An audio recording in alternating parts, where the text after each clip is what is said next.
Computer games can be educational, and one good example is the newest game from Maxis called SimEarth. And here to demonstrate the game is designer Fred Haslam. Also with us to show us the latest wrinkle in game software on a CD-ROM is Dave Reardon of Cinemaware. Paul? Fred, when you're designing a game like this, how do you balance the entertainment values versus the education values? In this game, we wrote something that we wanted to write that showed a lot of the basic principles of how the planet works. And we hopefully made something that would keep people entertained in the process. All right, give us a look at SimEarth here. Many viewers are familiar with SimCity, and I take it this is sort of the next evolution, if you will, from there. Yeah, in some ways it is. It has the same basic idea of a game without goals, a game that you can pick your own directions. Briefly, this is the planet evolving and developing from its first molten core stage. Not necessarily the planet Earth. No, not necessarily planet Earth. Although that is an option, a scenario you can play. So you can basically play this game from the creation of the planet, if you will, yes, up until modern times. Exactly. Okay. Now, eventually oceans would form on that, and then life would appear. And this is the same planet a little bit later, in the middle of the evolutionary stage. And here's a representation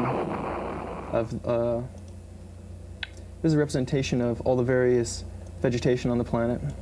Here's a representation of all the animals.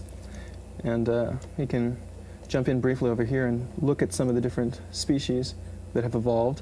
And we use a pretty standard evolutionary chart, what creatures come from what. Dinosaurs come from reptiles, birds come from dinosaurs. Okay, as you move ahead, I take it at any stage, I mean, as player, you can mess around with the variables and change things and so on. Yes, you can. You can directly interact with the planet. You could, for example, drop a meteor on something. Or put in a rainforest somewhere. Yeah, I take it you deal with some of the current environmental issues here? Yes, we do. Some of them, not all of them. So when you put in a rainforest, then the planet itself and the life interact with that, and it either grows or shrinks depending on what would actually happen under those circumstances. That's right. Now, to look over here and find where the cities are located. Oh, there they are.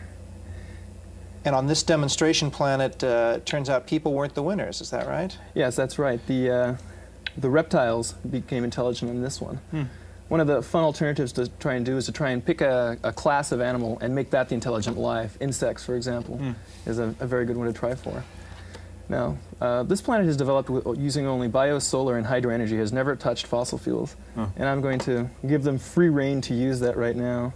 And show you. And guess what'll happen? And show you kind of what happens to the planet. So we're ticking off geologic time here now on a planet that just started using fossil fuels. Right. Actually, we're up to the point where we're going in tenths of years. And you can see the atmospheric temperature. And as you watch, it'll slowly increase. And this will have a dramatic effect on the vegetation. The yellow is desert. Yeah, a little greenhouse, a little desert. Yes, and the desert will start to grow. As I said, games can be educational. Huh? We want to turn